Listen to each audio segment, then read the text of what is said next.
Hello everybody and welcome to this tutorial on how to make a very basic 2D platformer game in the x86 assembler for Microsoft Visual Studio 2017.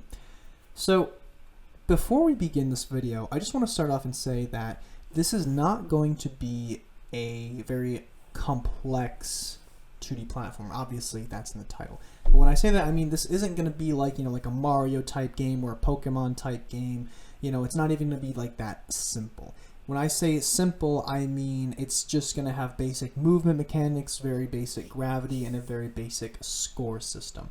So I just want to get that out of the way before I get accused of clickbait or anything like that. The purpose of this video isn't so much to show how game development works as much as it is to show how assembly language works, and it's trying to use game development as a way to do that. So with that out of the way, the first thing we need to do is we need to get our project set up. Now you are going to need to download a few things, two things really, that are going to be in the description of this video.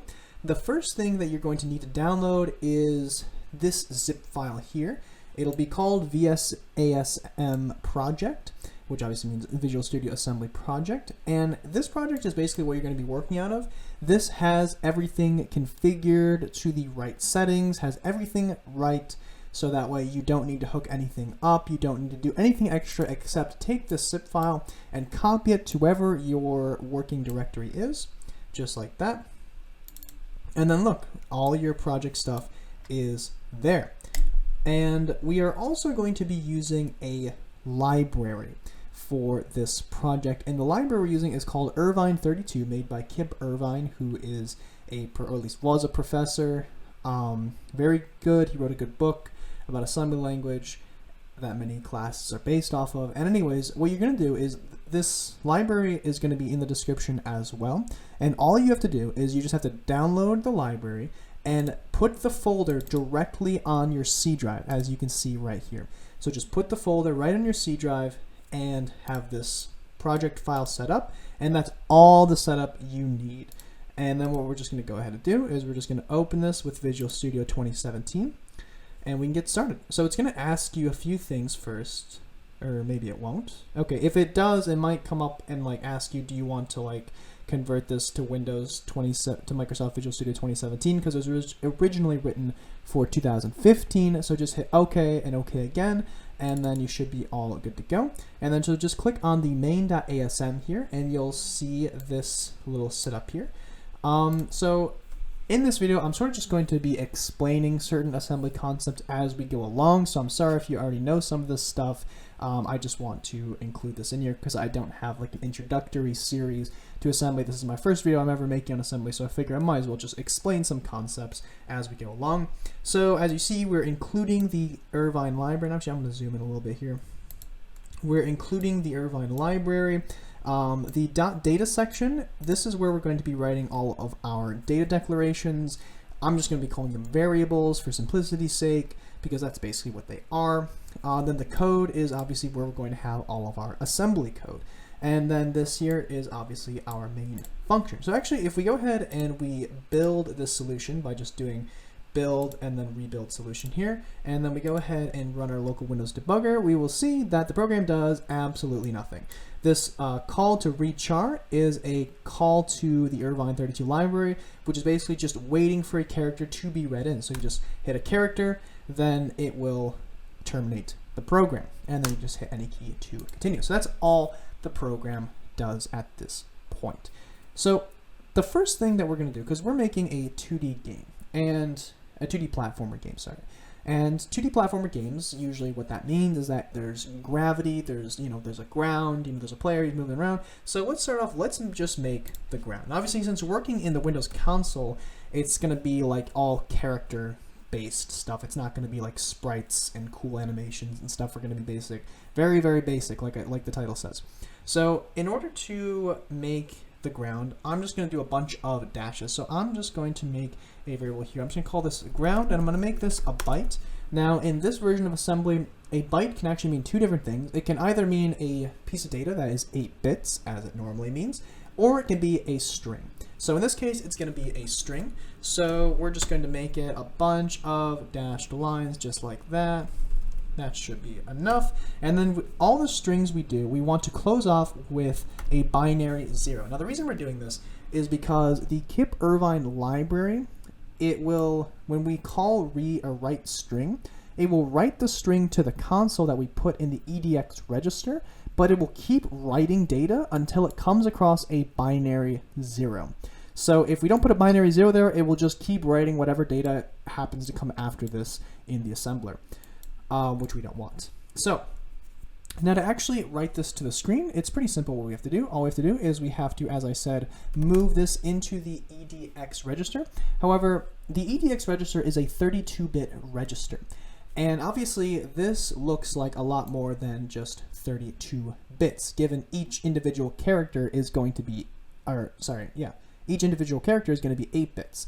So we can't just move the entire thing, this entire variable, into the EDX register, otherwise it will say that it's too large.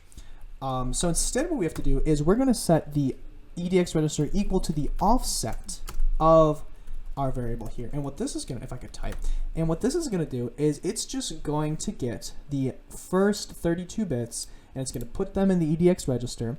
And then when we go ahead and we hit our call write string, remember this is why I said the write string function is just going to keep reading from the EDX register until it comes across a binary 0. This is the reason why it does it, because you can't fit all that string into the EDX register, so it'll just keep on reading until it comes across the binary 0 right there at the end. All right, so then if we go ahead and we build our solution here, and then we run it, we'll see that it draws our little ground to the screen just like that. And actually we go ahead, we can go ahead and we can actually make the ground a little bit bigger by just adding a few more dash marks. You can make this as big as you want, really. I'm just trying to gauge it out here. Yeah, that's pretty good for now. We'll change it later. However, there's a problem, because if we look at this, the ground here is at the top, and obviously the ground should be down here at the bottom. So how we're going to get the ground to go to the bottom is we are going to use another Irvine library function called the goTo function. Now what the goTo function is going to do is it's going to read 2 integers from the EDX register. It's going to read it from the DL and DH portions of the EDX register. Now the DL and DH are the 8-bit lower order sections of the EDX register. So the EDX register is 32 bits, and then it has 2 8-bit sections at the end of it, if you want to think about it like that. So the DL register is going to contain our X position, and the DH register is going to contain our Y position. So what we're going to do is we're going to move the X position, which is DL, with 0, and then we're going to move, if I could spell, we're going to move the DH position with 28, because I counted this earlier, and the bottom is 28 lines down. Actually, it might be 29. I think it's 29. All right, and then we're just going to say call goToXY.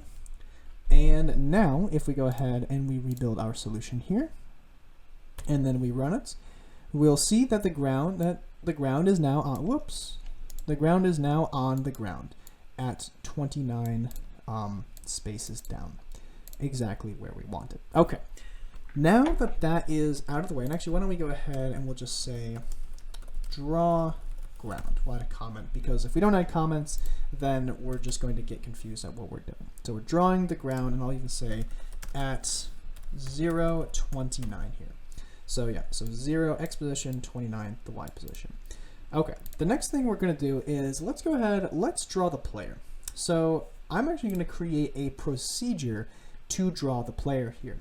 And how you create a procedure is first you name the procedure. So I'm going to say draw player, and then you call proc, and then you say draw. I apologize, my audio just cut out there for some weird reason. But anyways, what I was going to say is we have to end the procedure, we have to say draw player end P. So once we have that, what we're going to do is we are going to add a character to the EAX register, and that is going to be our player. Now the EAX register is a 32-bit register, so you can't actually put a character in there because characters are 8 bits. So we're going to use the lower order the lower 8-bit order of the EAX register, which is called AL, and we're going to put our character in there, and then we're going to call the write character function from the Kip Irvine library, which will take the character we put in the AL register and it will write it to the screen. So we're going to say move AL with X. That'll be, actually we'll make a capital X. And so that'll be, our character will be an X. And then what we're going to say is we're going to say call write char. And then the last thing you have to do at the end of all procedures is you have to call ret, return. And I apologize if you can hear some background noise there. So yeah, so then if we go ahead and we say call our draw player here, and then we go ahead and we rebuild our solution, and then we run it, our player should be drawn right there. And the reason it's drawn down here is because if you remember, we are calling the goTo function up here, and so the goTo function moves the cursor all the way down here, and the cursor moves over and over until it gets to the end, and then by the time we call our draw player, the cursor is all the way down here. So obviously we don't want our player to be inside of the ground. Rather, what we want is we want our player to be in a different location. So in order to do that, we are going to have to once again use the goToXY function. Actually, I'm going to wait until that guy stops mowing his lawn. All right, I think the dude stopped mowing his lawn, so we can get back to the video. So as I was saying, what we're going to do is we are going to draw the player to a specific location. We don't want to just draw it to just any random location. Instead, we want that location to be determined by some variables. So we're going to go up to our data section and we're going to define two variables. This is going to be an X position variable, and this is going to be a byte. Now this is going to be the other kind of byte that actually is 8 bits as opposed to the byte that's a string, which is what ground is. So this is going to be an 8-bit variable called X position, and right now it's just going to be 10, how about? And then we're going to do another one, Y position, a byte, 10. And this is just setting the defaults.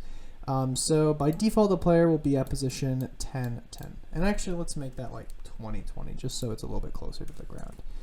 All right, and then what we're going to say down here in our draw player is we are going to move DL with whatever is in the X position, and we're going to move DH with whatever is in the Y position, and then we are going to call go to XY.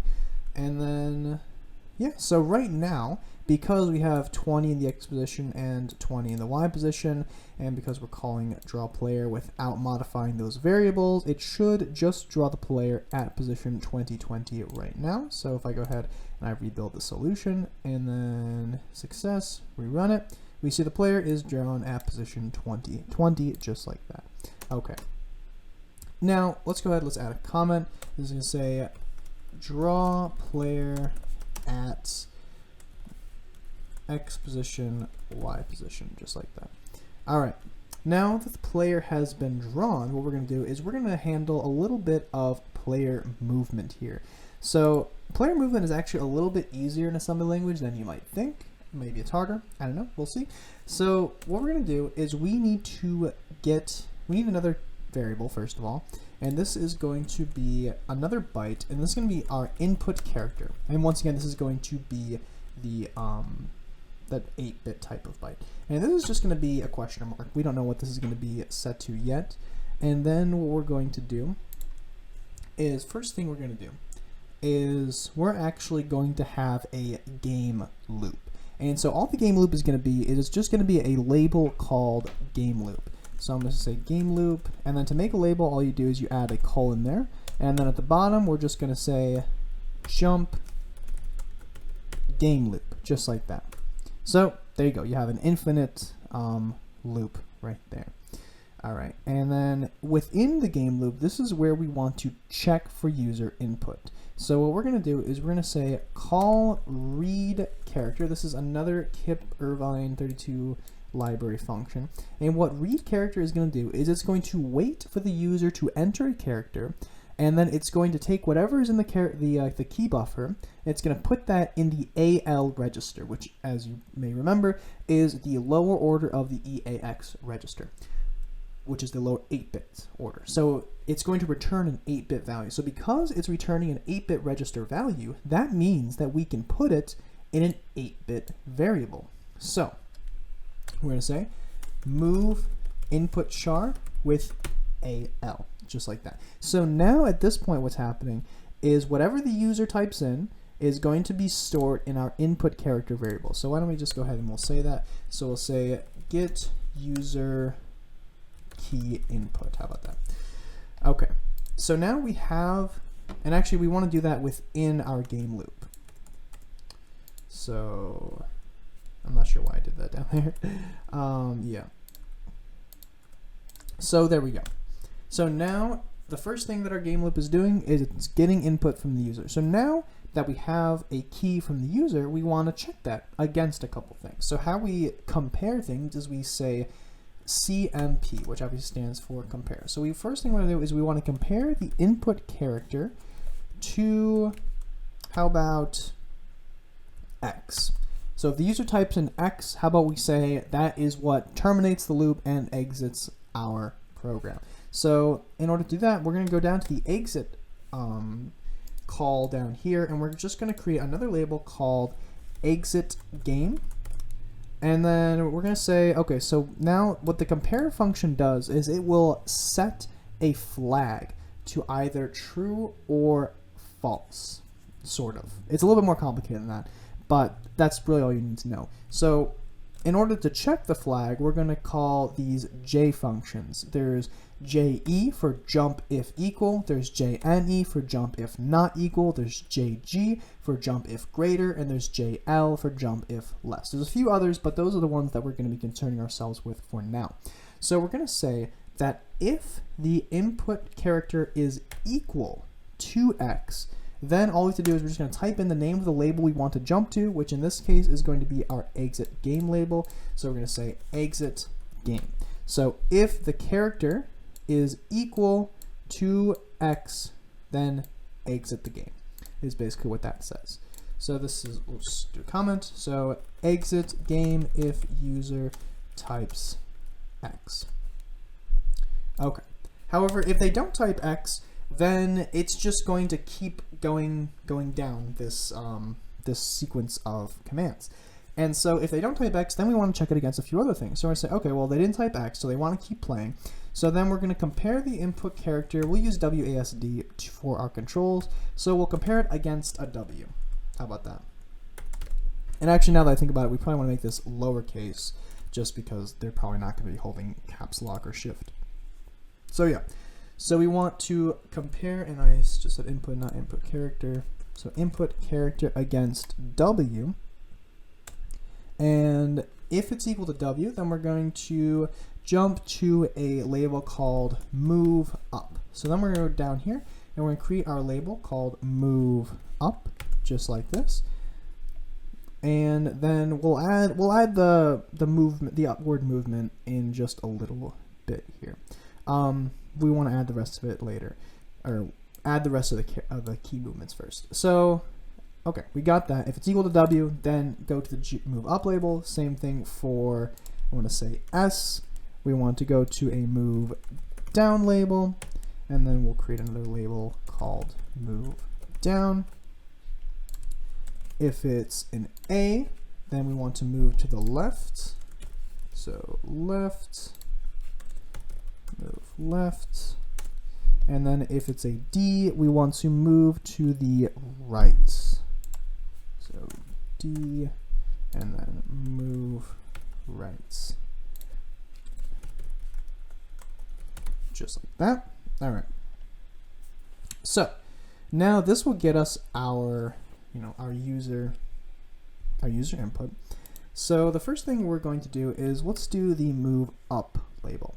So how are we going to move the character up? Well, in order to move the character up, all we have to do is decrease the Y value. Because if you remember, every time we draw the player, it's drawing the player to whatever we have set in the Y position. So to move the player up, all we have to do is we have to say dec, which stands for decrement or decrement, -1, the Y position. Because as you go further down, the Y position gets higher and higher. So if you want to go up, the Y position has to get lower and lower. So we're going to decrease the Y position, then we're just going to say call draw player, just like that. pretty straightforward. And actually, you know, I'm not going to indent this just because that will look kind of bad. And then similarly for move down, what we want to do is we want to increase the Y position because we're pushing it further down. And then, I forgot the colons for these ones here. So then for move left, we are going to decrease the X position, and then we're going to call our draw player here. And then for our move right, we are going to increase the X position, and then we're going to call draw player just like that. I believe that's correct, so let's go ahead and give it a try. No errors, that's a good sign. Run our local Windows debugger. So now we have our player right here, so let's try moving up. Oh, that didn't work, but we can move to the right. Moving up does not work for some reason. And moving down is a little bit fishy too. Okay. Oh, you know what? I know what the problem is.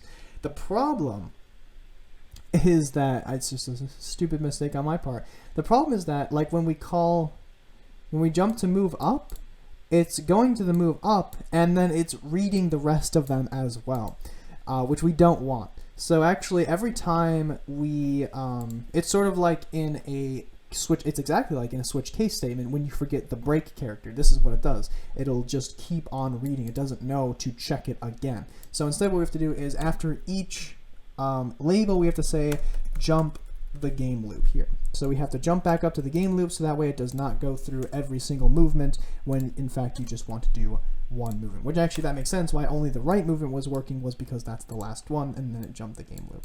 So now that we have that fixed, if we go ahead, we rebuild our solution here, and then we run it again, it should be all good. There you go. Now obviously this isn't exactly what we want, but you see we got the player moving up, we got the player moving to the left, got the player moving down, and we got that. Now the problem obviously is that we don't want the player to be leaving this trail just like this, right? We want the player to be moving, but we don't want him to leave this trail behind. So what we're going to have to do is we're going to have to make another function, and this is going to be a function that will sort of refresh the screen. It's not going to refresh the entire screen, or update rather is probably a better word. It's not going to update the entire screen, but rather it's just going to update those locations that the player was just at. So what we're going to do is we're going to say, I'll call it update player. Actually, I'll make it underneath here. So we're going to say update player. And this is going to be another procedure, and then update player np. Now what update player is going to do is it's going to do the exact same thing that draw player does, except instead of drawing an X, it's just going to draw a blank space. So the key here is going to be where we place the update player function. So we're going to place the update player function, I believe, don't quote me on this, we're going to place it right before we decrease or increase the X and Y variables. So before we decrease the Y position, we're going to call update player here. And before we increase the Y position, we'll call update player. Before we decrease the X position, and before we increase the Y position. So now what this is going to do is this is going to say, okay, wherever the current X position is, now we're going to draw a blank character there. And then it's going to increase the X position, and then it's going to draw the player at the new X position. So this should do what we want in that it should cover up the track, so to speak, of the player as he moves so he doesn't leave that trail behind. So now if we go ahead, we build our solution here. We got a success. So now if I move to the right, we see that indeed it does work. I can move up, I can move down, I can move left, and I can move right, just like that. The only downside to this is that if we intersect with other things, it will delete it, as you can see there, because we're just drawing blank spaces and we don't have anything to accommodate if we run into things that are already drawn, but we'll sort of work around that as we progress here. So now if I go ahead, actually I can hit the X key and then it'll exit out, because remember that's what X does, so you can give that a try. And yeah, okay, so now we have basic player movement down, we have the ground drawn, etc., etc. So now let's take these things, let's put them together. So let's try to add a very, very basic gravity system. Now, the way the gravity is going to work is, it's going to be interesting. I sort of have to do it and explain it at the same time. It's sort of hard to explain. So let's get into it. Okay, so in order for the gravity to work, the first thing we're going to need to do is we need to declare a variable called isJumping. So isJumping is just going to be a single byte, and whoops, my keyboard is the wrong one. It's going to be a single byte, and by default we're going to set it to f. So this is going to be like a Boolean variable basically. And this is basically going to get whether or not the player is currently jumping, because that's going to determine whether or not we want gravity to be active. Okay, so that'll come in a little bit later, but just wanted to get that out of the way. So then what we want to do is we want to go before we take user input here in our game loop. This is where we're going to declare the gravity logic here. So I'm going to put a comment, oops, gravity logic here. Okay, so basically what the gravity logic is going to do is it's going to check to see if we're in the air, and if we are in the air and we're not jumping, then gravity is going to say, okay, fall. So what we're going to do is we're going to say compare the y position of the player to 28, which is just one above where the ground is here. So we're going to compare it to 28, and what we're going to say is that if it's less than 28, or actually we're going to say if it's greater than or equal to 28, then we're going to say jump to on ground. So it's greater than or equal to 28. This means that the player is not in the air, because remember the y values get larger as you go down. So we're going to jump to a label, we'll create that down here, called onGround. So that means that if onGround is not jumped to, then we're going to be in the air. So this is where we want gravity to work. So make player fall. So in order to make the player fall, what we're going to do is we're going to do basically the same thing that we did for our move down command. What we're going to do is we're going to call update player, increment the y position, and then call draw player. So make player fall. And yeah, I believe that's all we actually need to do for that. So I'm going to go ahead and I'm going to build that, see if that works out. Not quite, although it does sort of do what we want. Oh, I know what the problem is. So we want it to keep doing that until it reaches the ground, basically. And so actually what we're going to say is we're going to create another label up here called gravity, and then we're going to say jump to gravity. So this will make this run on a loop until the player is on the ground. So now if we go ahead, we run that, and then we use our local Windows debugger, we see that the player just sort of starts on the ground. And so what we can actually do to make this more gravity-like is we can actually take advantage of one of the Irvine 32 library's functions, which is delay. So the delay procedure will just basically do just that. It will delay the program by a specified amount of milliseconds. So the amount of milliseconds we want to delay the program by is going to be moved into the EAX register. So we're going to move EAX with, let's just say, 80 milliseconds for now, and then we're going to call delay. So now our program will delay for 80 milliseconds every time it runs through this loop, so we should see the player actually falling rather than just starting on the ground. So we go ahead and run that, we see that the player is indeed falling. Now there's a bit of a problem. See, we have gravity working, we're moving on the ground, but if you try to go up, it actually does not let you go up there. And you can also sort of go off, but that's just because we haven't drawn that. So yeah, you can't go up yet. So actually what we have to do is we have to go down here to our move up like label here, and we have to do something with our isJumping variable. So what we want to happen is we want to say, okay, if the player is jumping and the player is in the air, then we actually don't want gravity to work. But if the player is not jumping and the player is in the air, then we do want gravity to work. So actually what we're going to do is we're actually going to take advantage of the delay function again, because we don't want the player to be able to just infinitely jump. But rather we want to set a little bit of a limit to the player's jump time. And we can actually, we can test this out a bit. We can play around with it. So what we're going to do is we're actually going to do a loop here. So we're going to only loop for a specified amount of time. Now how you loop in the x86 assembler is we're going to use the ECX register. So we're going to move into ECX the amount of times you want to loop. And I'm sort of just going to play around with the numbers here, see what works, see what doesn't. And we're just going to loop, how about 100 times? Because keep in mind, the computer, it works pretty fast. So we're going to move ECX with 100. This is the amount of times you want to loop. This is like a for loop. This would be saying for int I equal to 0, while I is less than 100, etc., etc. And when we're going to 100, then this is just going to be our jump loop here. And then we just want to say loop, jump loop down here. Okay, so this right here, I'll just make a little comment here. Allow player to jump. So what this is going to do is, this is just going to do exactly what our move up does here. All right. So yeah, so now when we call move up, it's going to loop 100 times, and it's going to move us up that many times, but then it's going to stop.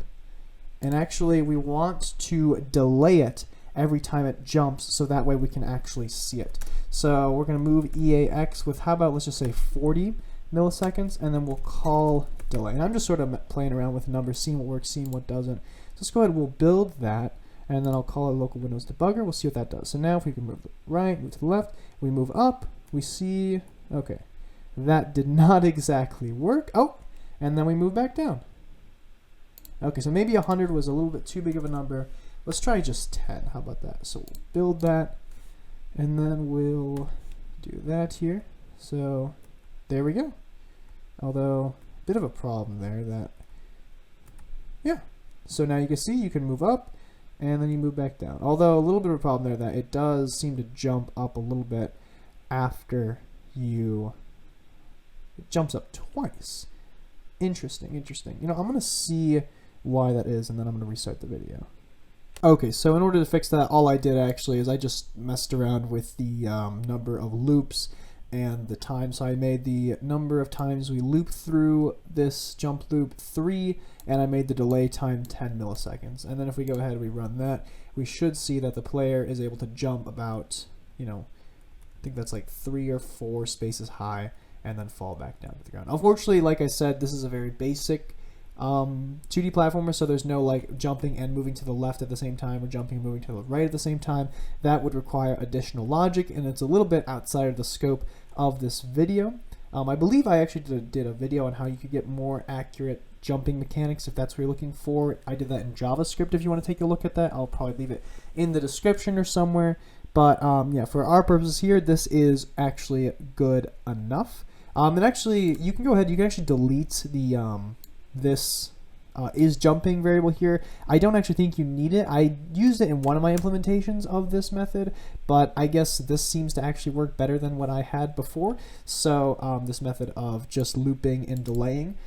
So we don't actually need to mess around anymore with the gravity logic. The gravity logic is perfect. Our jump logic is perfect. And so yep, so now that we have the player movement, we have the gravity system, all that's left is we're going to add a little bit of a scoring system. So this should be fun. So the first thing we're going to do is we're going to draw the score to the screen. Actually, I'm going to go ahead, I'm going to make this a little bit bigger, just because the ground a little bit bigger, just because it's sort of making me a little bit angry that it's not going all the way over. Okay, a little bit more. We'll just hold that down, and then it'll load. Okay, there we go. See, now we got, looks like we have 4 too many. So we could do 1, 2, 3, 4, and then we run that. And okay, perfect. Now we got an actual ground going on there.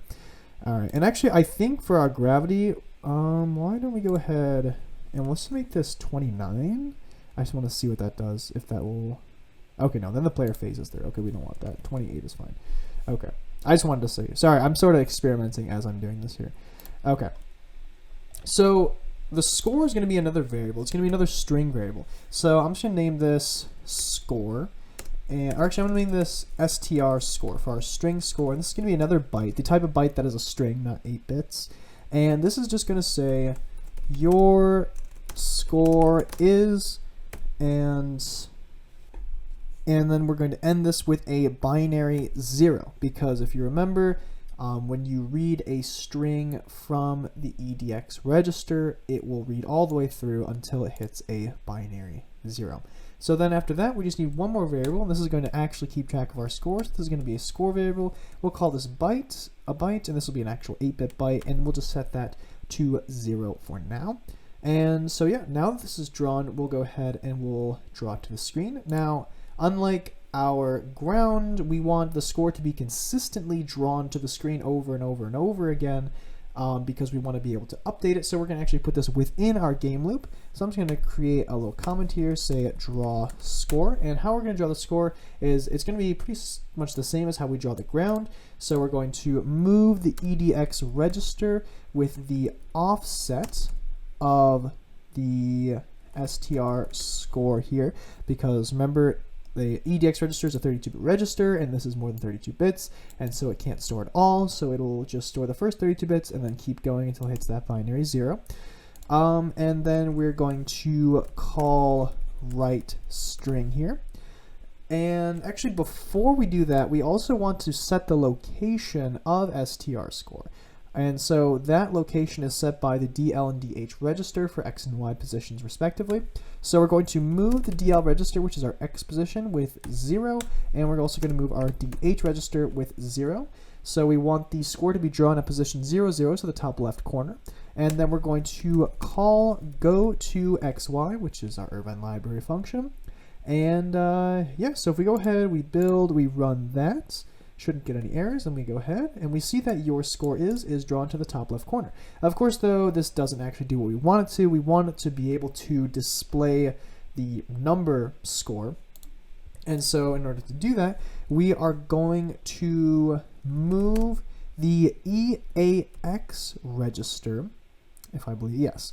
We're going to move the EAX register with the value of score. And actually, we're going to move the AL register because score is a 8-bit variable and the EAX register is 32 bits. So we have to use the lower order 8 bits of the EAX register. And the reason we're using the EAX register is because we're going to do a call to a procedure in the Irvine library called write character.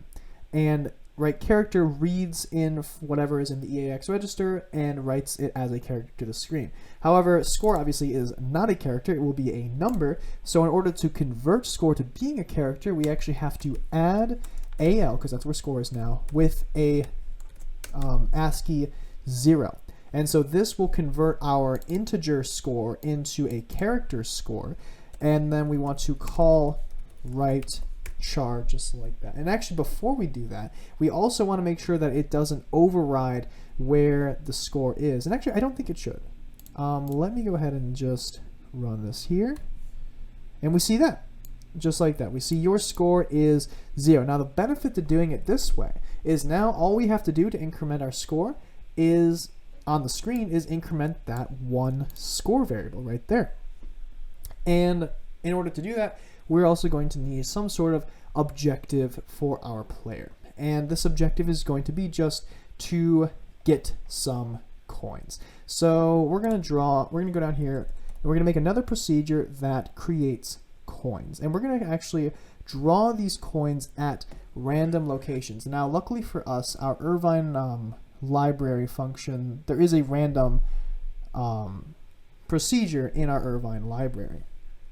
And we are going to be able to take advantage of that. But first, we're actually going to be using two procedures to create our coins. So the first procedure we're going to write is going to be a procedure called create random coin.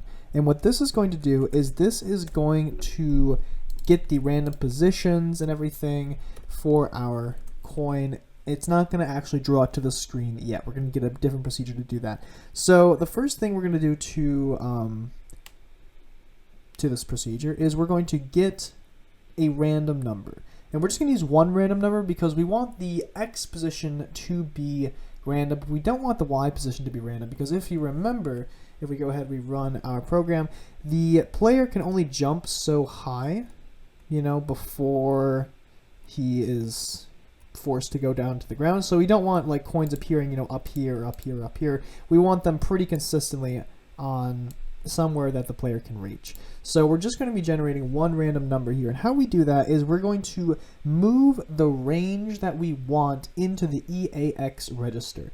And this is going to be a range from 0 to that number minus 1.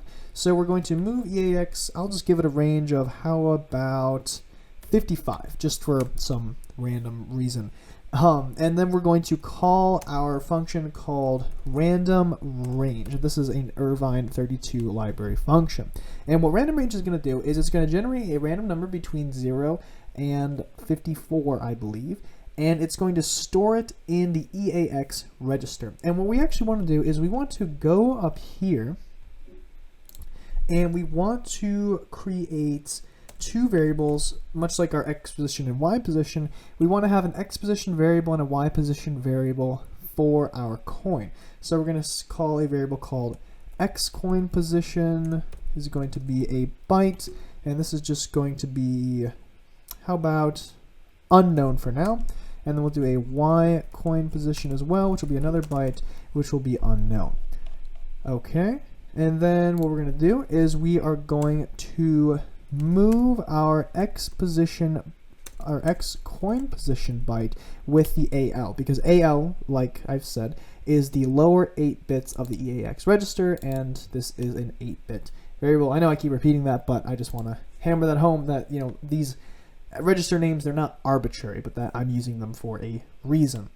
And so yeah, so once we have that, then all we're going to do is we're just going to also move the y coin position with how about 27, because if you remember that we say that the ground starts at 28, so we're going to let the player go a little bit above the ground in order to collect the coins. That way the player will jump in order to collect the coin.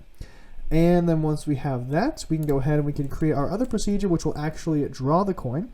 And the coin that we're going to draw is actually, it's just going to be a character, but we're going to make it yellow both into the fore color and the back color. So it'll sort of look like a yellow pixel, although it's not a pixel, but it will look like one. So just keep that in mind. In order to actually draw pixels to the screen, you need to be able to manipulate the BIOS, which Microsoft does not let you do. So this is about the closest you can get to actually drawing pixels in assembly. If I'm wrong about that, please feel free to correct me, but I have not found another way to do it.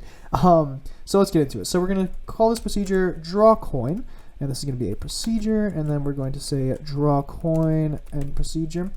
And what this is going to do is, the first thing we're going to do is we are going to move the EAX register with a color. And the color we're going to use is we're going to use a yellow, because that's the color coins are. And how we do that is the Irvine 32 library has color constants defined, and yellow is one of them. So you can actually just say yellow and then space yellow times 16. And what this is going to say is set yellow to the fore color and set yellow to the back color. Or this might be the back color, this might be the fore color. I'm not exactly sure which one is which. You can play around with it to find out. But yeah, so EAX now contains a color. I apologize if you can hear my dog in the background there.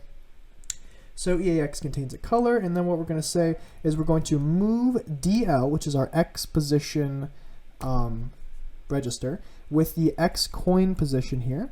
We're going to move DH with our Y coin position here, and then we're going to call go to XY. And then what we're going to do is we're going to move AL with, let's just do, how about another X, because it doesn't really matter, because like I said, the character that we draw is actually going to be covered up because both the fore and back color are going to be the same color. And then all we're going to do is we're going to call write character, just like that. And actually, I forgot, we have to end all of our procedures with return, and so we have to end that one with return. And then we can go ahead, we can build that, and we see we don't get any errors. And so what we're going to do now is we're just going to go up here, we're just going to test it out, see if it works. So what did I name this? Create random coin and draw random coin. So what we're going to do is we're just going to call create random coin and then call draw random, or draw coin rather. All right, so we'll go ahead, we'll build that, and then we'll run it. And we see, okay, it didn't exactly work out how we wanted to, but we see that it did draw this here. And actually, I know why it didn't work out and how we it'll be interesting. The reason it didn't work out is because we have to call this after we move yellow into the EAX register. We actually have to call a function that actually sets the color, and that is call set text color. However, when we do this, it'll actually, we'll see what it does. It makes everything yellow, and obviously that's not what we want, except the ground. Interesting, because I think we're drawing the ground before we're calling that. So in order to fix that, actually, we're just going to copy this, and we're going to go up here to our game loop, and we're actually just going to set the color to, actually, I'm a little bit, let me play around with this. I'm not sure which one's forward, which one's back. So we want it to be black and white like it normally is. So I could have messed that up. It might be the other way around, but let me see if that actually fixes it. No, it's the other way around. So this has to be white, and then this has to be black. If we go ahead and we run that, we see that the problem is then fixed. And indeed, we see our yellow coin has been generated right there. And actually, if we go ahead and we collect it, it actually draws over it, because if you remember, so this way we don't actually have to get rid of the coin, because the clear or the update player function that we have already will get rid of the coin for us, because it's drawing a blank in the player's trail. So, you know, killed two birds with one stone with that one. But of course, we want us to be able to collect the coin and have our score here go up every time we collect the coin. So in order to do that, we need to do a little bit of game logic. So we'll put it right underneath our draw score. So here we'll deal with, how about getting points. And we're going to say, we're going to compare the Y position, or actually we'll start with the X position of the player. And actually, the interesting thing is, if we were to say compare X position of the player and compare the X position of the coin, we actually get an error. You can't do that. Why? I don't know, but that's just assembly rules. So what we have to do is we actually have to move the our own X position into a register. So let's move it into the EBX register. That's just another general purpose 32-bit register. And actually, because it's 32-bit, I just caught myself, we have to call BL, which is the lower 8 bits of the EBX register.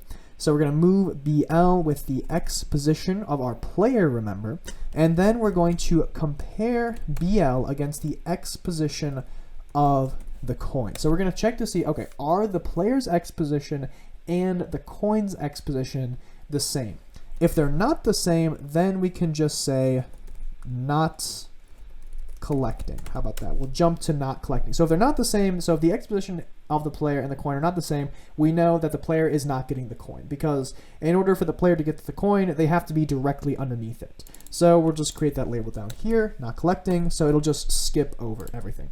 But if it doesn't skip over this, so if the X position of the coin is the same as the players, then we want to check the Y position. So now we're going to move BL with our Y position, and then we're going to compare BL against the Y coin position. Now if this isn't equal, then we're going to jump again to not collecting. But now if it gets to this point, this means, if it gets to this point right here, line 53, this means that the X position of the player and the Y position of the player are equal to the X position of the coin and to the Y position of the coin. So here I'll add a comment, player is intersecting coin. And in this case, what we want to do is we just want to go ahead and we want to increment our score by 1. And then we also want to draw the coin somewhere else. Just like that. Exactly as we did it before. Call create random coin. So get the random position of the new coin and then draw the new coin. So now if we go ahead and we build the solution, don't get any errors, call our local Windows debugger. It runs, we can go ahead, we can go collect a coin, and it does not actually update our score. Let me see why that is here. Okay, so I figured out the problem. The problem is actually within our move up label and within specifically our jump loop here. See, what's happening is that because we're decreasing the Y position within a loop, when we're done with the loop, it's going to get the final Y position that we reached in the loop, and then it's going to compare that final position as our Y position up here. So if the final position is above 27, which is what we said, this is where the comparison is being made. If it's above 27, then it's going to think that our Y position was always above 27, and the comparison is not going to be true. So I don't know if that made any sense, but basically what that means is all we have to do is make sure that the maximum height that the player can jump is the height that the coin is. So we're setting the coin's height, if you remember, to 27, so we have to make sure that the player's height gets to 27. So basically what that means is we are just going to change this loop to, I believe, 2. So if we only loop through twice, and we go ahead, we run that, we should see, it might be once, but I'm pretty sure it's twice. We should see that we jump up. Yeah, no, it's only once. Change that loop through once. And then we go ahead and we jump up, and we see that we get another bug, but it did indeed work, and we see that one coin was generated. And yeah, it's a bit buggy at the moment, but I'm going to fix those right now. So the reason that we're running into this bug now, so now the coin actually is intersecting with the player, and this here is being called, but we actually have to take this and we have to move it underneath where we're doing our coin intersections, just so that way we can keep the colors consistent.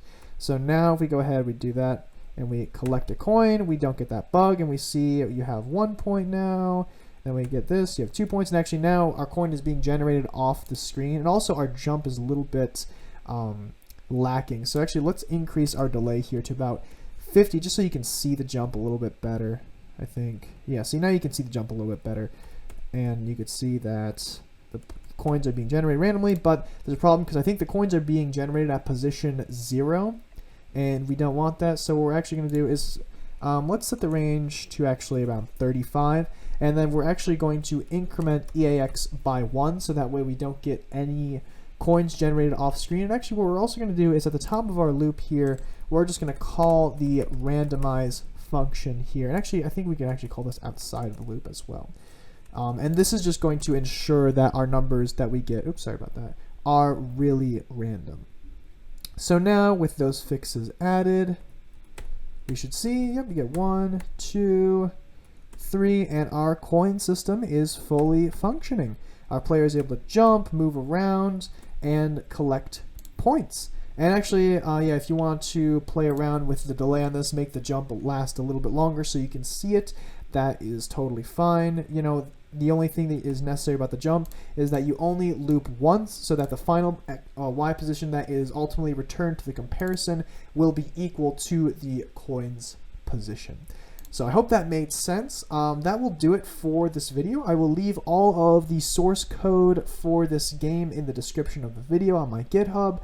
I will also leave all the links that I mentioned at the beginning of this video down below, so you can download all the necessary things required for this project to work. If you have any questions about how any of this works, please do not hesitate to leave a comment. And if you like this video, please like it and subscribe. And yeah, thanks for watching.